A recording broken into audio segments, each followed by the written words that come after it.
And welcome to the France 24 debate. Donald Trump's former campaign manager has been charged with conspiring to defraud the United States. There are a total of 12 charges against Paul Manafort. He and his lawyer have reported to an FBI bureau in Washington. Manafort's former business associate, Rick Gates, has been ordered to give himself up to law enforcement. Well, these are the first charges to be filed in the investigation of Donald Trump's alleged links to Russia. 68-year-old Manafort resigned as Trump's campaign manager in August 2016, as claims were made that he was lobbying for pro-Russian forces in Ukraine. Manafort, the man on the left of your screen there. The allegations against him include conspiracy to launder money and violating federal lobbying and banking laws. $75 million allegedly laundered in several bank accounts offshore. Manafort himself personally accused over $18 million. Well, this, of course, could have widespread repercussions on the Donald Trump presidency. The ongoing investigation continues. There's been reaction from the White House, and we have guests to discuss what this all could mean and what is at stake. President Trump and Russia, what is the Manafort connection? Joining us by satellite from Washington, D.C. is Jim Arkadis, president of Indispensable, a national security advocacy group, and CEO at Arkadis Strategies. Thank you, sir, for being with us. By Skype from Chicago, Pat Brady joins us, Next Generation Strategies, Government Affairs, Communications, TV, radio, political analyst, and as well as that, a former federal prosecutor and state GOP party chair and RNC member. Thank you very much for being with us too. We appreciate your presence. Joining us later by Skype from San Diego will be Wendy Patrick, who is a political commentator and a prosecutor. But basically, we'll be getting our debate away right now. And according to the indictment, Manafort and his business associate Rick Gates generated tens of millions of dollars in income as a result of their work in Ukraine, or with Ukraine, or with pro-Russian sources in Ukraine. Our reporter Erin Ogunki has more. He's the first member of President Donald Trump's campaign team to be indicted under the federal investigation into Russian interference in the U.S. presidential elections. Here, Paul Manafort, former Trump campaign chairman, turns himself into the FBI. Rick Gates, Manafort's former business associate, has also surrendered to federal authorities. Both men have been indicted by a federal grand jury on 12 counts, including conspiracy against the United States, conspiracy to launder money, and failure to register as a foreign agent. On Monday, Donald Trump reacted to the indictments via his Twitter account. Sorry, but this is years ago, before Paul Manafort was part of the Trump campaign. But why aren't crooked Hillary and the Dems the focus? Also, there is no collusion. Paul Manafort joined the Trump campaign in March 2016, before being forced to quit just 5 months later, after revelations about his foreign consulting work came to light. Manafort was linked to Russia well before the 2016 election. He was accused of orchestrating secret lobbying operations on behalf of pro-Russian interests in Ukraine between 2012 and 2014. Operations that are said to have brought him millions of dollars in illegal payments from a pro-Russian political party, the Party of Regions. The group supported former Ukrainian leader Viktor Yanukovych, who was known for his pro-Russia stance. Although Manafort previously denied any misconduct related to his work in Ukraine, he only retroactively registered with the Foreign Agents Registration Act, implicitly acknowledging that he may have violated federal transparency law. He also reportedly represented a Russian billionaire 10 years ago to advance Vladimir Putin's interests. Rick Gates, Manafort's longtime business partner, has ties to many of the same Russian and Ukrainian oligarchs. We have heard from the White House about this. One reporter asking Sarah Huckabee Sanders whether the president had any regrets about employing one of the men concerned in this, and she said she didn't ask him that. Let's bring in our guests, starting with Jim Arkadis to talk about this. Jim, your reaction to what's happened today, it seems quite remarkable, an associate of the president now facing these criminal charges.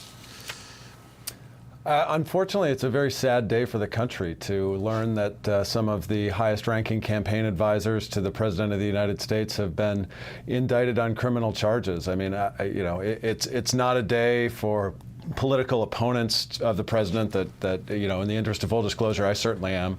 to be dancing around and throwing our arms up. It's a really sad day for American democracy to learn these things. What we've learned is probably the tip of the iceberg in terms of the charges that have been filed.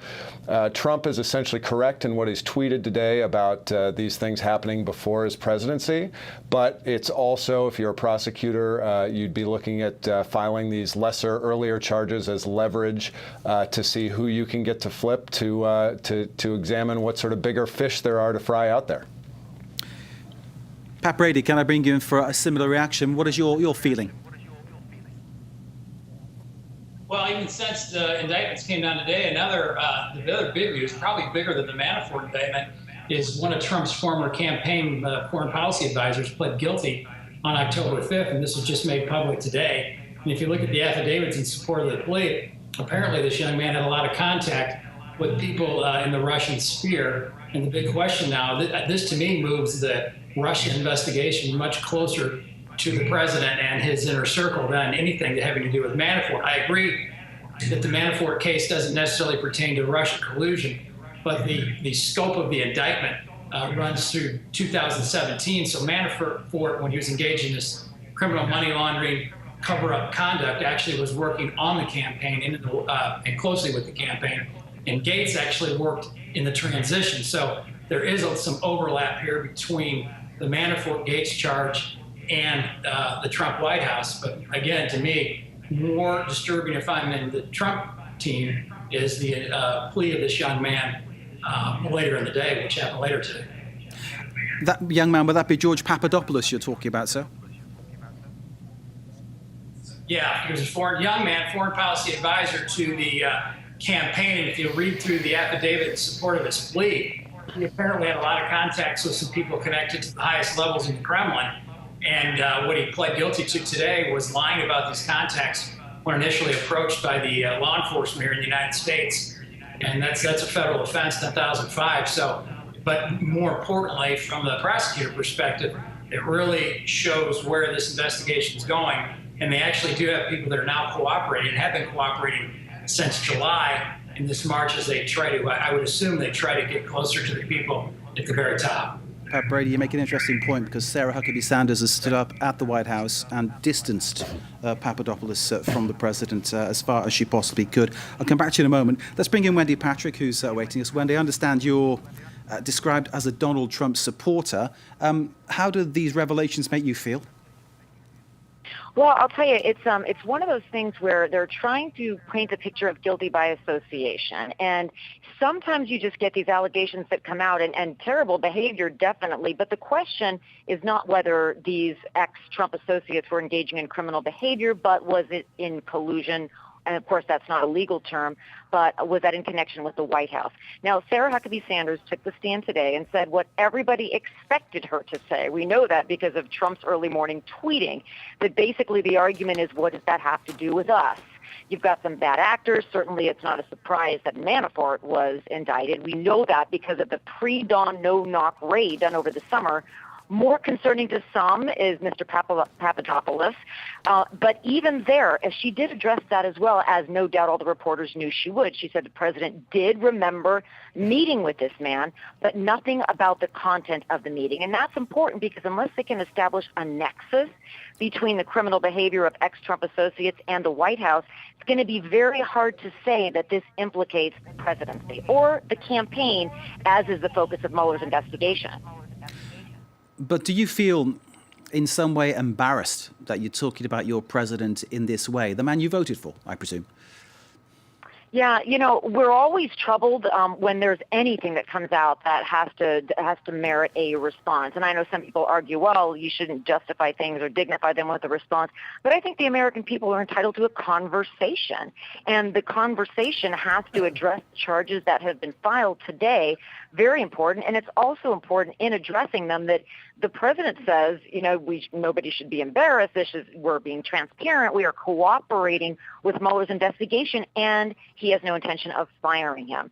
So the message from the White House is a continued effort to be transparent and to cooperate with the special counsel, who he has no intention of firing. He wants him to do his job. Wendy, bear with us a second, please. Jim Arcadius, I bring you in, please, if that's okay. We're hearing further allegations. We're hearing, obviously, from Wendy and confirmed by Donald Trump's lawyer that there'll be no interference in the investigation as it goes forward. But do you think the American people are going to be convinced by what they're hearing? Do you feel convinced by what you're hearing? Do you mean out of the White House at this point? Yes, at this point, yes.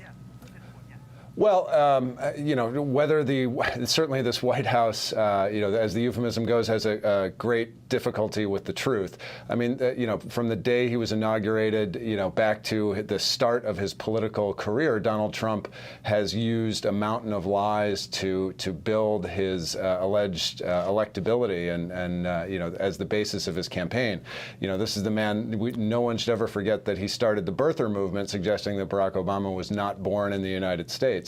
So, into issues of the crowd size at his inauguration and all of these things about Russia. So, I think the burden falls squarely on the White House to prove that they are going to be transparent in their cooperation.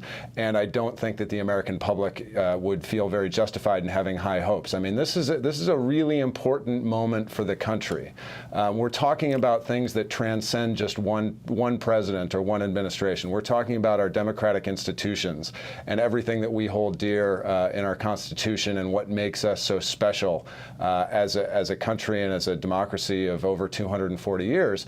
And if we continue to go down this path of having the president lie to the American public, it'll get very ugly very quickly.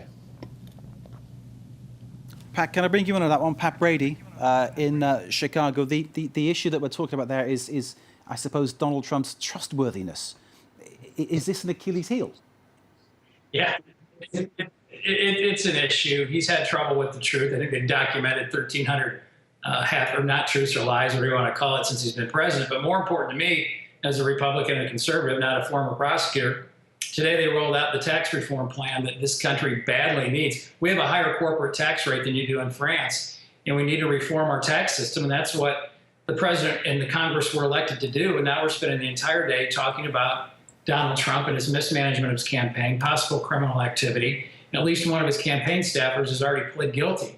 So it is a bad day for America. And the president needs to grow into this presidency and start acting like a president. And you cannot lie or give half-truths to the American people. He spent all last week tweeting out, making statements, trying to divert attention away to what happened today. And most of what he said has turned out to be not true. He needs to cut it out, not just as a partisan, I'm saying that, or nonpartisan.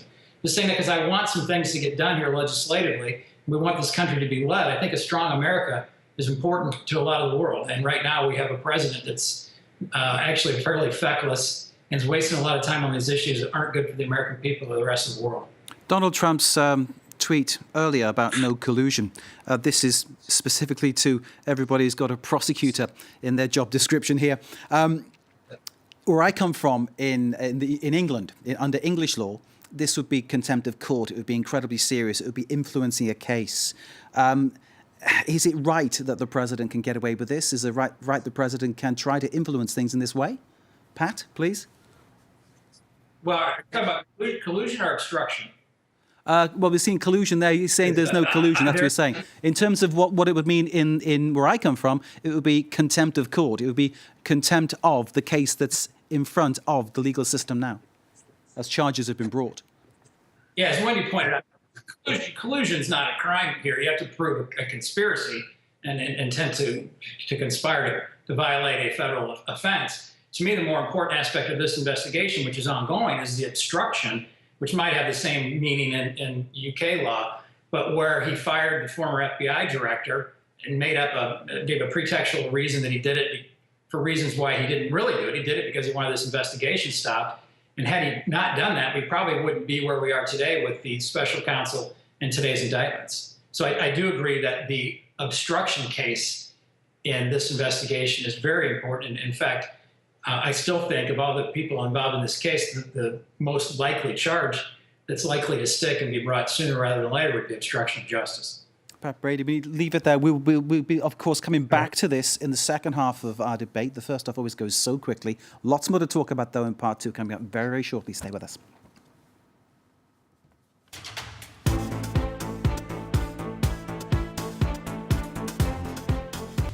You might watch France 24 in English, but don't forget, France 24 is also broadcast in French, Arabic, and Spanish. Muy buenas tardes, bienvenidos a las noticias de France 24. Available on cable and satellite systems and online media in France and around the world.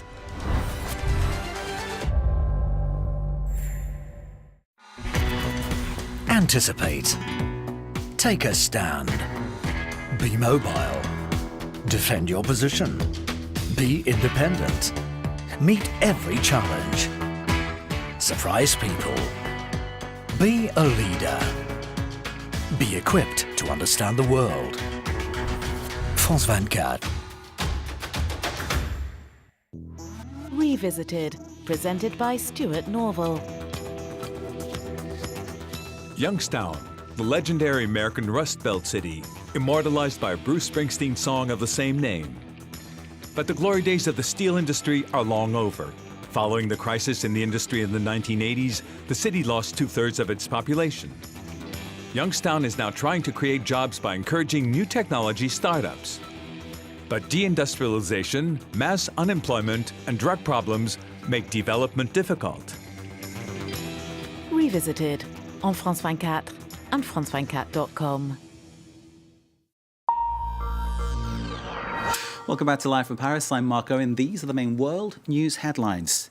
Donald Trump's former campaign manager is charged with conspiring against the United States. It's alleged Paul Manafort dodged taxes and money laundered millions in shady deals with pro-Russian sources. Spain wants to jail the Catalan leaders for treason, but the separatists insist they will be in the December local elections. And Carles Puigdemont will be a candidate if he's still a free man. Uhuru Kenyatta is the mayoral trial in Paris is coming to an end. His brother is saying that he didn't influence his younger brother in the way that the justices are saying, facilitating the murders he committed. Of course, he killed 7 people, including soldiers and children, in his killing spree in 2012.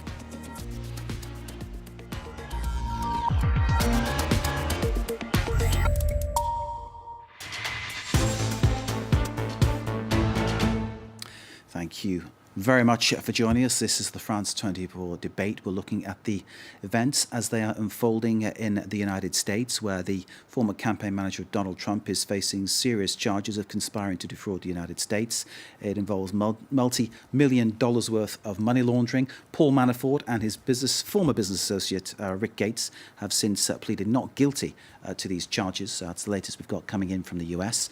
And we have guests in the US to help us decipher and discuss what is going on and what it could mean for President Trump and his administration. We've heard from the White House press officer, Sarah Huckabee Sanders, giving us the briefing, trying to distance the president from this. Let's take a listen to what Sarah Huckabee Sanders was saying a little earlier. President said last week, I believe it was last week, and I've said several times before, there's no intention or plan to make any changes in regards to special counsel. But look, today's announcement has nothing to do with the president, has nothing to do with the president's campaign or campaign activity. The real collusion scandal, as we've said several times before, has everything to do with the Clinton campaign, Fusion GPS, and Russia. There's clear evidence of the Clinton campaign colluding with Russian intelligence to spread disinformation and smear the president to influence the election. We've been saying from day one there's been no evidence of Trump-Russia collusion, and nothing in the indictment today changes that at all. Trump and Russia. What is the Manafort connection? That's the title of our program. Let's bring in one of our guests, Wendy Patrick, political commentator and prosecutor, to talk more about this situation. Before the break, we were talking about that series of tweets that Donald Trump put out in reaction to the charges that have been made. I was saying that in English law, where I grew up as a journalist, that would be considered to be contempt of court. The president would be in big, big trouble. But of course, in the US, very different. Yes, it is. And, it's one of those things where it's terrible that we're talking about any of this. But the key is going to be, what does it have to do with Donald Trump? We've got the allegations. We've got the nexus to people that worked on the campaign. But that's a very different thing than stepping back and actually saying these are the kinds of charges that implicate the Trump administration. Now, it's also true that Mueller had very wide latitude to do this type of investigation. And in that latitude, we actually ended up here with financial crimes that have nothing to do with the campaign. That in and of itself is of some significance because it gives you an idea of the broad range of charges and the broad range of conduct by what kind of actors Mueller is looking at. I think it's significant that despite all of that, the president still came out today and said he has absolutely no intention of firing the special counsel.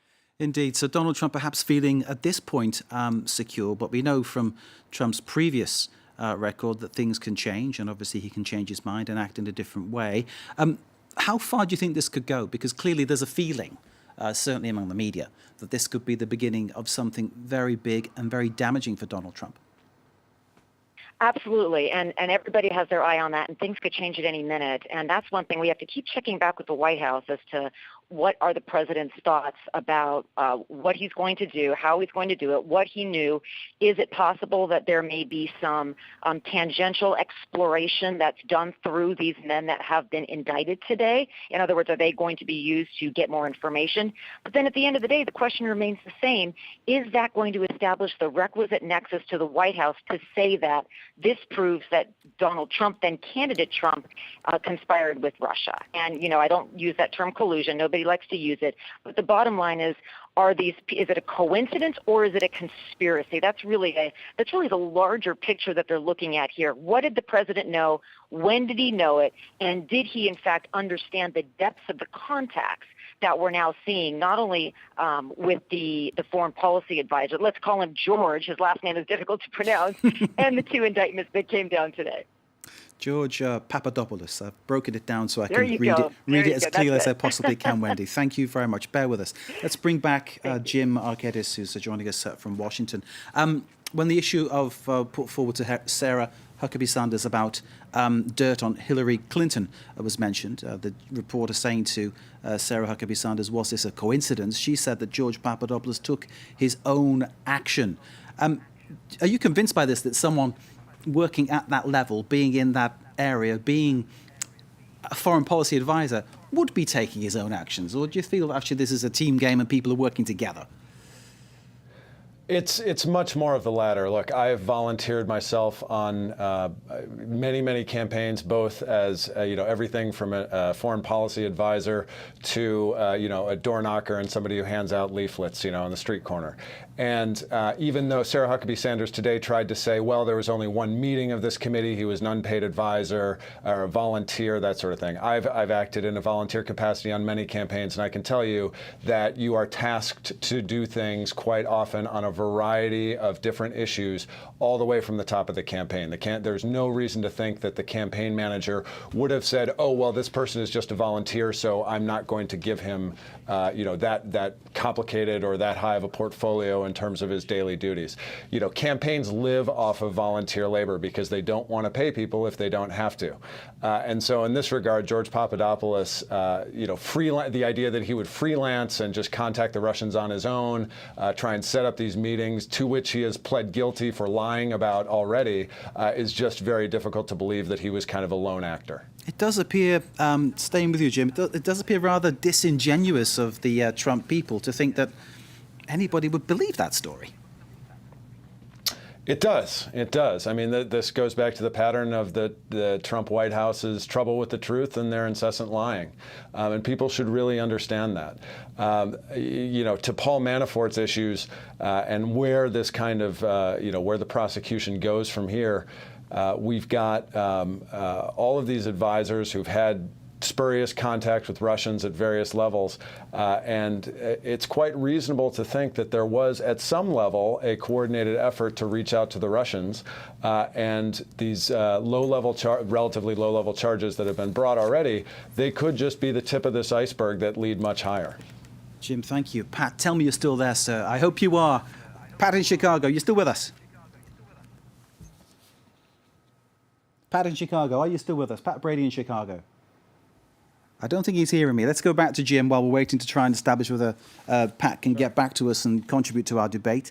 Jim, I was going to ask Pat about the damage this could cause to Donald Trump. You talk about mission creep in war zones. You could talk about the same thing in this kind of situation, the momentum that gathers, which makes people question everything then that the candidate, the president, does.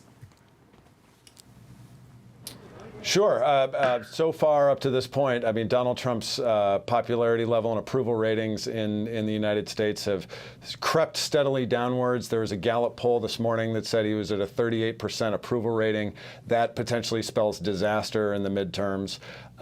You know, as we go through these charges and potentially more and more people get indicted, I think it's really telling that a lot of conservatives and Republicans are not, you know, the White House basically has been trying to spin this Clinton collusion story, which is a separate issue altogether, in hopes of muddying the waters and getting people to, you know, not be sure of what exactly they believe.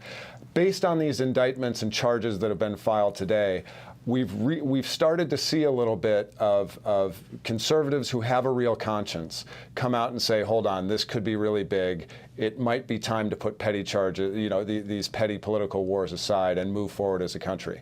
And to something that Pat was saying earlier before the break, actually, I found really interesting. He said, you know, Trump has to get his act together. We have to be able to talk about tax reform because the corporate tax rate is so high in the United States, et cetera, et cetera, et cetera. I would say that we are at such a pivotal moment in this country that cuts to the heart of our institutions and who we are and what we value. And how we present ourselves to the rest of the world, because that's, you know, what's going on here is an aspect of our foreign policy is, of course, very important as well.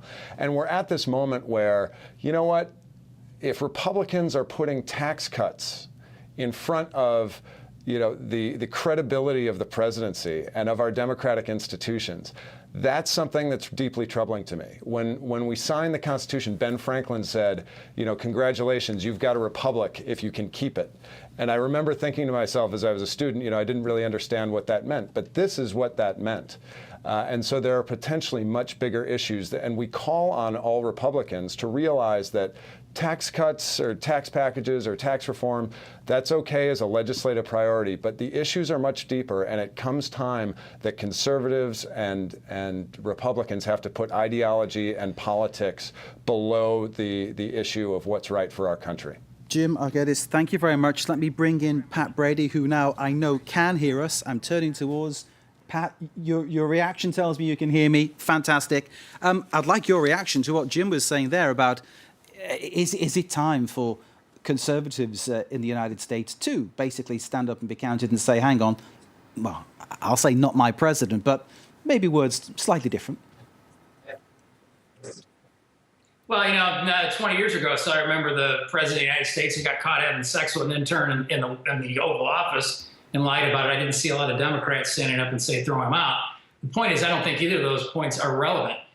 We have an investigation here. We have a process. We have a special counsel. He'll do his job. And if he decides that the facts support criminal indictments against anyone close to the president, it's still an open question whether or not a president can be actually be indicted while sitting in office. That job will be done, but that doesn't stop or shouldn't stop the people in Congress, both Democrats and Republicans, for working hard for the American people. And part of that is both Democrats and Republicans, conservatives and liberals, want some kind of tax relief and reform.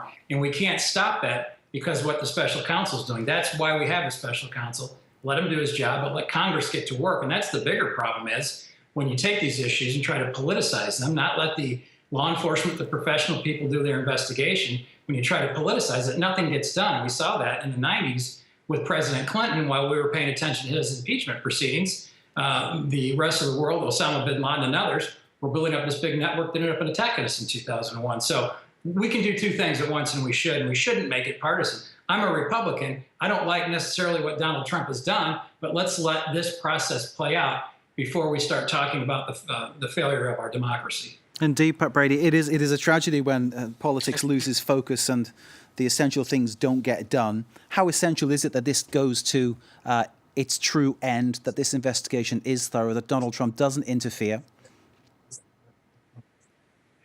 Oh, it's critical. And I'm very critical of President Trump, and I've said all along his firing of FBI Director Comey, to me, was the obstruction of justice. And it needs to, and I agree completely, fully and completely be investigated by both Congress and the special counsel. But the point is, until all the facts are out, all the facts are on the table, all the witnesses have been interviewed, and all the legal decisions have been made, we just need to take it as it comes. Now, today was a big day that we know this Paul Manafort and his associate Gates engaged in some very bad activity. This activity has been going on for a long time, and a lot of people were aware of it. But the Papadoulis plea today, to me, is a lot more significant, and that it goes directly to the focus of this investigation, whether or not the Trump campaign actually colluded with the Russians to interfere with our democracy. If that is the case, it borders on treason, and we need to find out what happened. Pat Brady, thank you. Let's bring back in Jim Arkedis in Washington. In terms of what Pat was saying there, clearly there are some extremely serious questions to be answered, and it's important that the process is given just that due process to get to the bottom of the situation. Do you really see Donald Trump standing there and letting it happen if it's going against him? Or is he in a point where he can't act now, he can't actually butt in? Oh, I think we're probably headed for some sort of a train wreck in terms of Donald Trump's actions as these things get close to him.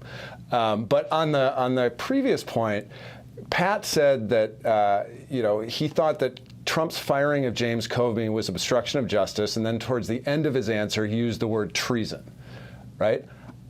How, in any reasonable definition, are those things somehow less important than tax reform?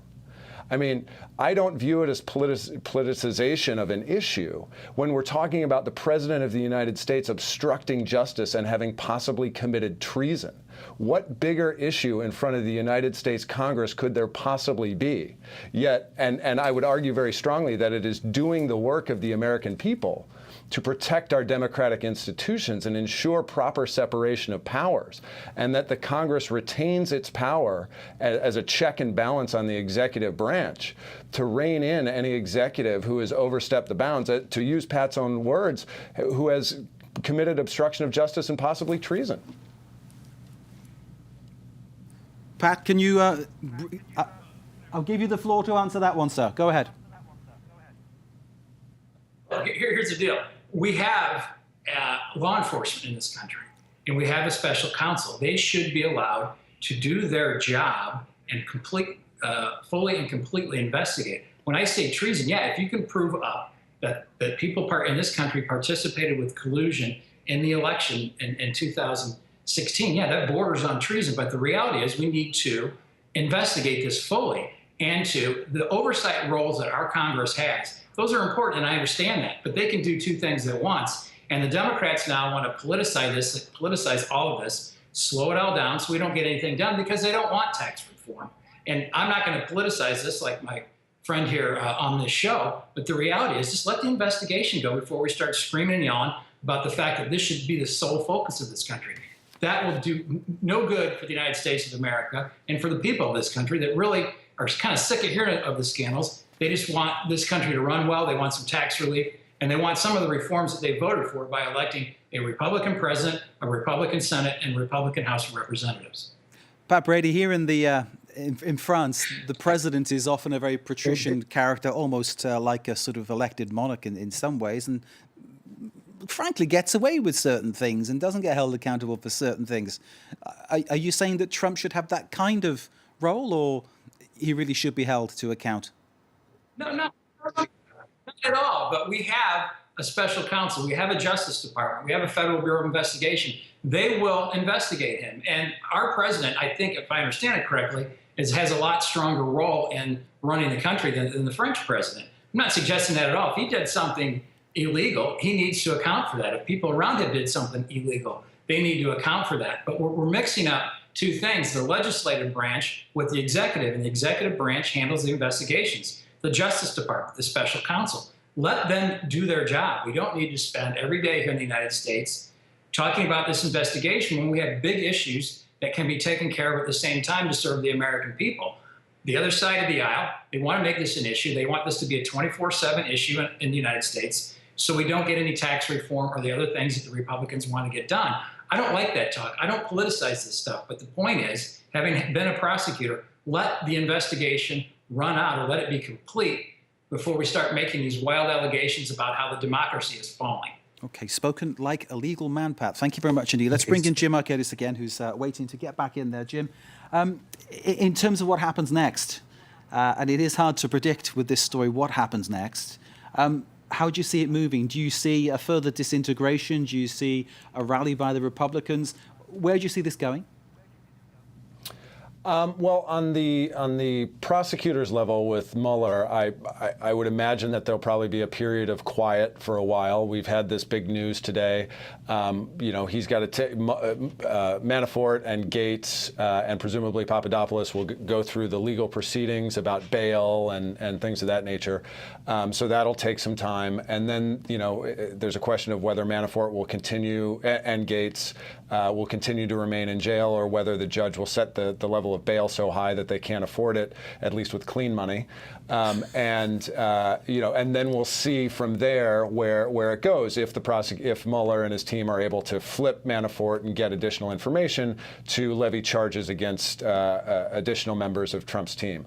Politically, during this silence, you'll probably hear a lot out of the White House about how this was somehow all Hillary Clinton's fault, despite the fact that she's not on the ballot and is effectively retired from ever seeking public office again. But it serves Trump's purposes very well to continue to throw this at the feet of Hillary Clinton, because it excites his Hillary Clinton hating base. I mean, you saw in his recent tweets where he just sort of implored his supporters to do something in all caps, which is potentially very dangerous, because let's not forget that Donald Trump is a man who's been okay with inciting violence at some of his political rallies, and that potentially is quite concerning. Again, it's very tough to say with any strong definition, but those are some of the unfortunate possibilities.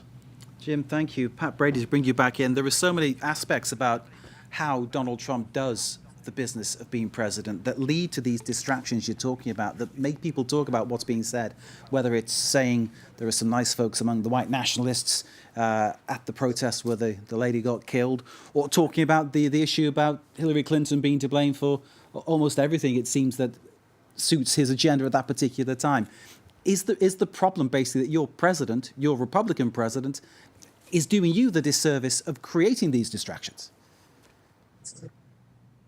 No, absolutely. And I've been a lifelong Republican, but very critical of our president for not behaving like a president of the United States should. The constant Twitter wars, the personal attacks, the lies. It's been going on for almost 10 months now here in the United States, and it's not healthy for our democracy. It's certainly not good for my Republican Party, and I wish he would grow up and start acting like a president. But in this instance, we're here to talk about what happened today. And I think that we need to let this investigation run its course and figure out. I'm not so certain that they're going to be able to flip Manafort. I think if they were going to flip Manafort and these guys, they might have flipped him before. So there's a lot of, the best way to put in perspective what happened today, it's not the beginning of the end, but it's the end of the beginning of this investigation, which will probably go on for at least a couple of years. Pat Brady in Chicago of Next Generation Strategies, thank you, sir, very much for joining us. Thank you to Jim Arcadis of Indispensable and Arcadis Strategies. Thank you, sir, for joining us too. And our thanks to Wendy Patrick, who joined us by phone from San Diego. Her interesting, lively contribution, political commentator and prosecutor. That concludes this section of the debate. Stay with us. Media Watch is next.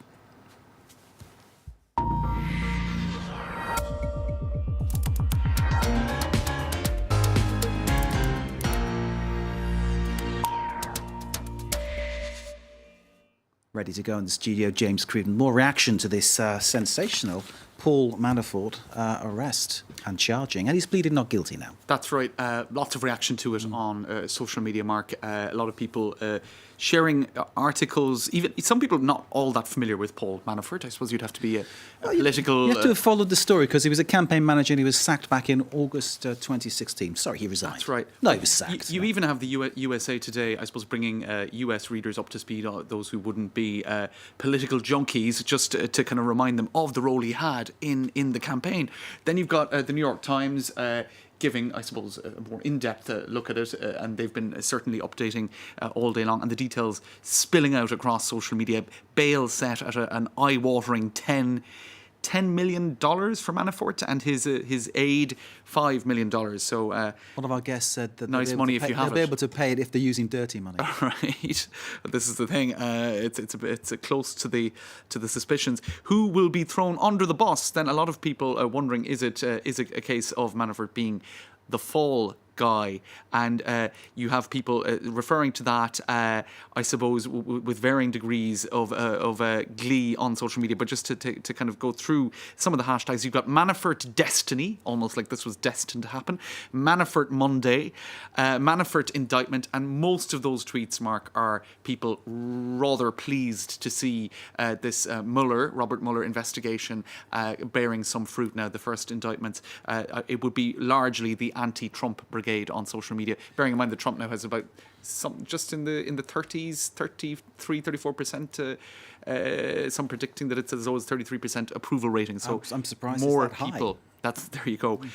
One person here is saying it's really fun to be getting this alert in multiple languages, and that is actually an alert from our sister radio network RFI with the French language version of the news of that indictment. Even God getting in on the game. God, of course, is just a satirical Twitter account that has a huge amount of followers. I think it's one of the most followed Twitter accounts, and that is directed directly at Donald Trump, saying, "I hope you're having a bad day." Certainly no good vibes there coming from that particular version of at God, if you like. Another person saying, "This tweet aged well," and Sean Hannity of Fox News being pulled up on past tweets. You see, this is the thing, tweets now are archived forever. You think it's forgotten about in a long news feed or line of tweets, but no, nobody should underestimate how much Paul Manafort did to really help get this Trump campaign to where it is right now. That was actually not Sean Hannity, but Newt Gingrich was Gingrich said that, obviously a very right-wing politician. Sean Hannity, very right-wing TV guy. Yes. Does my job, right. Kind of. Editorialist. I hope I do it with a more right. independent line, but there you go. So. So there you go. So he's very much on the right wing of US broadcasting, and he's exposing that... Manafort was rated as someone who was really close to Trump and did a lot to get him elected. And that tweet was dug up, if you like, saying it's a more recent people saying, well, egg on your face sort of thing. You know who isn't being indicted today, and you can see as you know, this is the flip side of it, a whole load of people just very gleeful. Interesting how the White House press also tried to sort of push it onto Hillary Clinton and say she should be investigated for whatever she did. Well, allegedly. See, there are people then saying that all of these investigations, you know, this is a cross-party lines. It could affect both sides, in fact. Manafort Monday indictment doesn't bode well for John Podesta, who, of course, was Hillary Clinton's right-hand man, and the clan whose Ukrainian lobbying Manafort orchestrated. In other words, this could spill over and have an impact on some very prominent Democrats as well. Others quick to point out that the 31 pages never mentioned Donald Trump or the campaign or the White House. But as I'll redirect us back to that tweet there, some suspecting really that it's just a question of it's very it's a very thin line, I suppose, between Manafort being indicted for a campaign that for this, all of this, when he was in fact Donald Trump's. Indeed, and US intelligence, of course, saying that Russia did try to interfere to influence the American elections. So there we go. That's one section saying that, and we're waiting to see how this investigation pans out. James, pleasure to see you, sir. Likewise, Thank Mark. you very much to James Crew and Media Watch. We have much more to come here on France 24. Do stay with us.